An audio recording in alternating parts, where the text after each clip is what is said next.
All right, what we're going to talk about now is an ankle sprain that's become a lot more common, I'll say, in maybe the last 10 years. It's what everybody calls the high ankle sprain. It's one, like I said, you didn't really hear about, 10, 15 years ago, but now all of a sudden it seems like every week you hear about athletes that have high ankle sprains. And really what we're talking about when we talk about a high ankle sprain is an injury that occurs really when the foot is in a position where it gets locked or trapped. You hear all the time guys say, my foot was trapped under there, or I couldn't get my foot out. And what happens is you get in a position where the ankle is locked and can't really bend any further. You've maxed out the natural movement of the ankle joint, and still the situation gets pushed to a point where the ankle is forced to bend farther than naturally is comfortable. I had this experience once where my foot was just like it is now, locked in position, and a guy literally just kind of rolled up on the back of my leg here, and it forced my ankle to continue to bend, again, like I said, further than what's natural.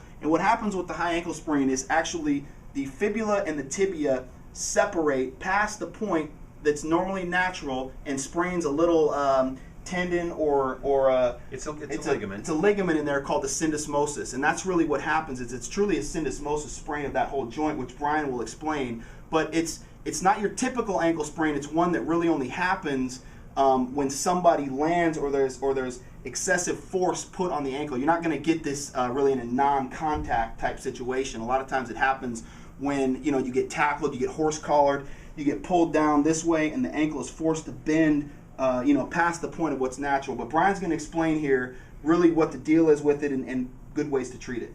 Okay, the syndesmosis joint is a joint that combines two bones, and there's usually some type of membrane that comes between the two bones holding them together, and usually has a series of ligaments at the bottom end, the distal end, that actually hold everything together.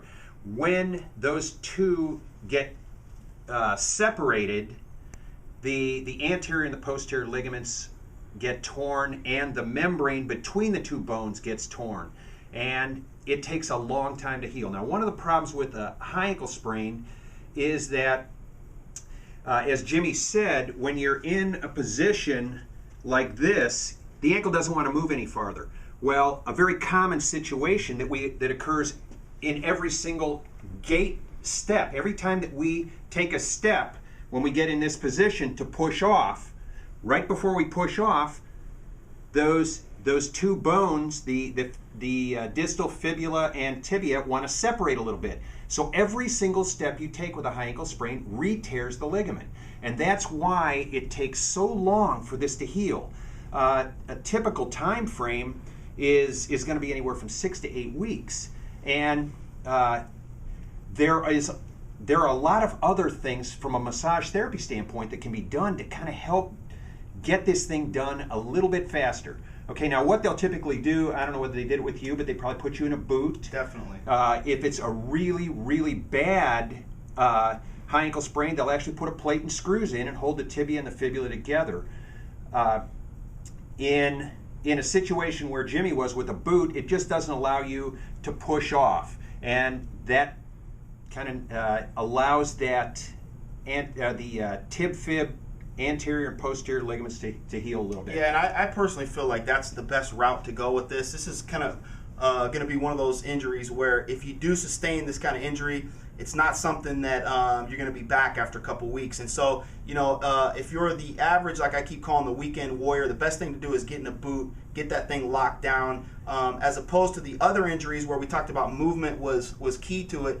This one, as Brian explained, the actual movement of that ankle joint or any type of pushing off or flexing is going to continue to irritate and re-tear the membrane. So with this one, you want to lock it down, try to keep it as much, keep it destabilized as much as possible, and that's going to be the way to probably get over this the fastest. Right.